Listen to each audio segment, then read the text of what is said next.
let's talk about how I'm going into my next set, preparing, and how I'm patching the entire live case right now.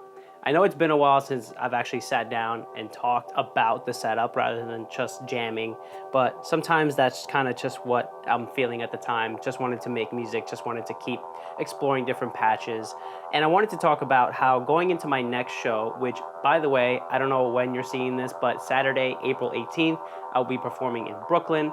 So anytime I'm performing, I'm always posting it on social media, on Instagram. So if you haven't, go ahead and follow me there to be updated and always be in the know when I'm performing, usually in the New York area. So before I talk about how I'm going into this next set, also wanted to mention I will be attending Superbooth in Berlin in May. So if you're around, if you're going to Superbooth, love to chat, love to meet, love to talk all things synths and just nerd out, because that's literally why I'm going. I'll also be going to a ton of the different events and shows around Superbooth, so it should be fun. I can't wait. I'm super excited. It's my first Superbooth, so hopefully all goes well. So let's get into the live rig. So the one major difference is that I now have a Desmodus Versio in the case, which I don't believe I've talked about. So now I have the Endorphins Ghost mainly just as the delay, as well as the Desmodus Versio as my reverb. So I now have two effect sends, which is huge, and I've been having so much fun messing with two effect sends on the Exelon mixer. So apart from the physical difference of having another module in the case, and that's been getting me some very nice rhythmic results, is instead of focusing so much on modulating the individual voices, I'm modulating my two effects.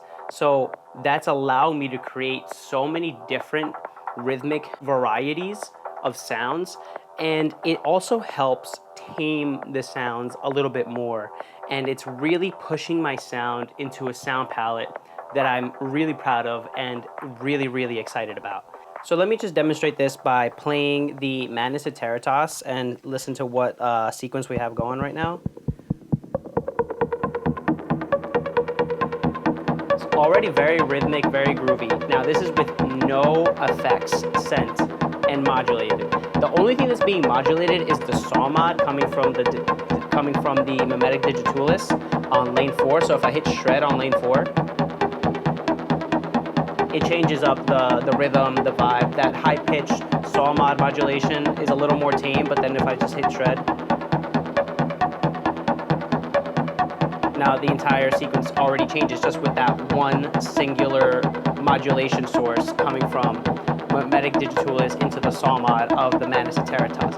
But where it gets fun is how I've modulated the reverb and the delay from Griffin's Claws. So if I turn up the second channel, which is being sent to the repeats CV on the Endorphins Ghost,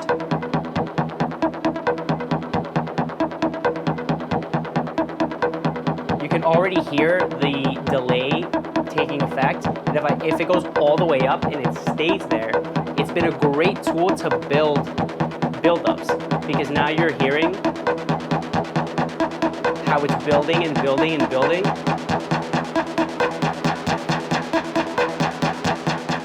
And now channel 3 on Griffin's Claws is the reverb regen from the Desmodus Versio. So this you want to be very slow, very deliberate with, because it fills up the entire space.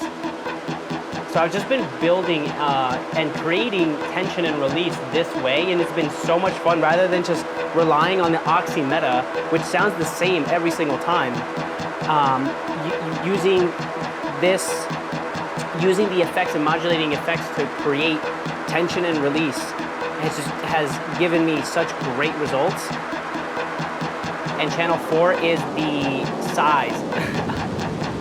So it can get very wonky real fast, right? So I'm just messing around like crazy right now. And then if I want to bring it all the way down, I'll bring the reverb down slowly.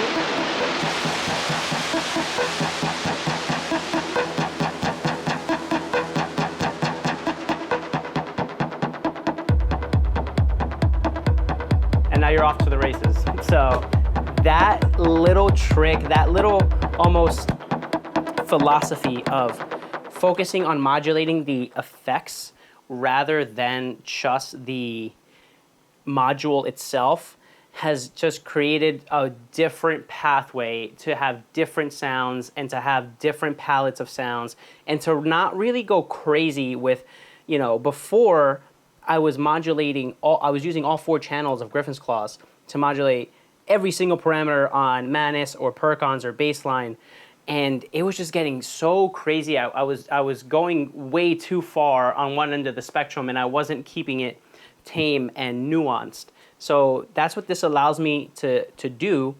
And then on top of that, there's one more modulation source of effects that I haven't gone through. And for this, I think I'll use the DPO and Laquelic. So the DPO and Laquelic are sort of my atmospheric voices. I think I've talked about that in the last video. So I'll just bring it up a little bit. This is the DPO. And I'm using polymats as the main envelopes for the DPO, but also using 4 channels, channels 5 through 8 of polymats into the 4 parameters of the Laquelic to sort of give it an envelope, but it still has that running oscillator going on in the background. And as I turn it up, you'll hear what I mean. But the polymats just gives it a little bit more of a rhythmic touch.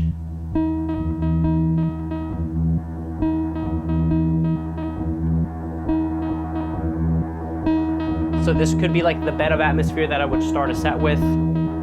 And to demonstrate the last part of the effects that I'm modulating, I am modulating the frequency knob from the Ghost.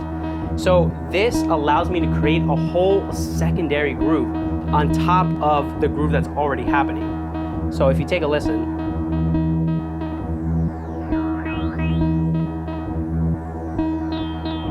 those resonant filter sweeps that I'm manually causing right now is like another layer of groove, another layer of rhythm on top of whatever is playing. So it doesn't have to be the DPO or the Laquelic. I can do that with the Manus or any other voice in the case and still create groove. So the beauty about the Griffin's Claws is now we just record this.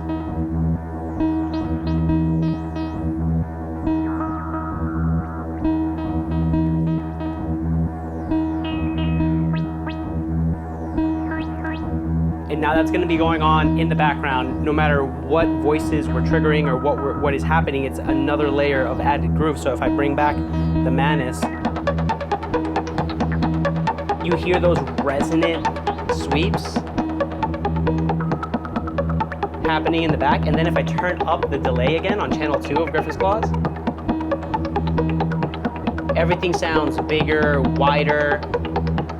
If I turn it all the way up and leave it all the way up, as you heard before, it'll just kind of keep building. But I like to keep it right around the middle, pretty much throughout the entire set.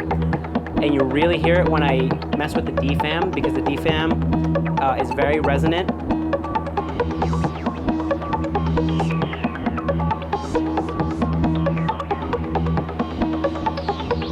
Especially with a little bit of noise in there.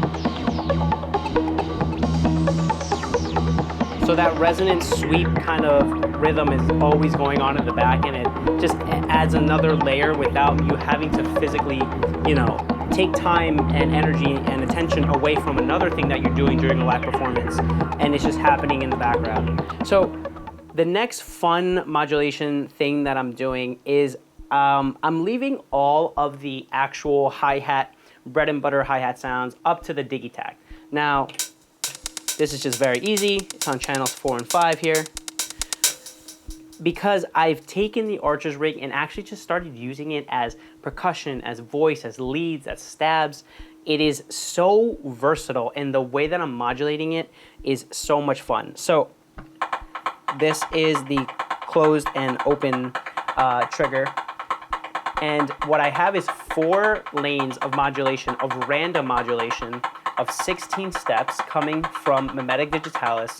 It's going into Lapsus Oz to be attenuated before it goes into the effect, tune, decay, and velocity of Archer's rig. So I'll turn up the filter here, and let me turn up my speakers so I can hear it a little bit better. So channel 1 of Lapsus Oz here is the effects. So the more I turn this up, the more you hear the effect, and then it's being blended in with the modulation from Mimetic Digitalis. So this is no effect, no modulation, effect and modulation. Channel 2 is the decay.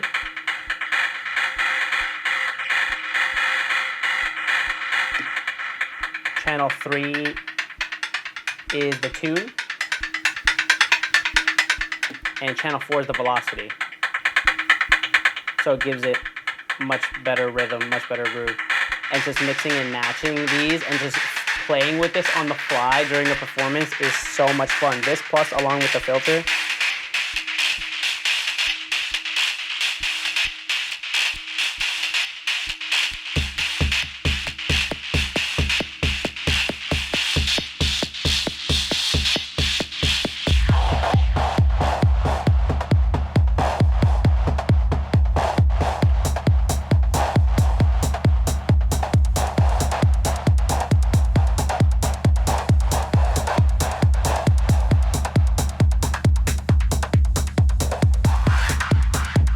So yeah, I've just been doing kind of like fun stuff like that,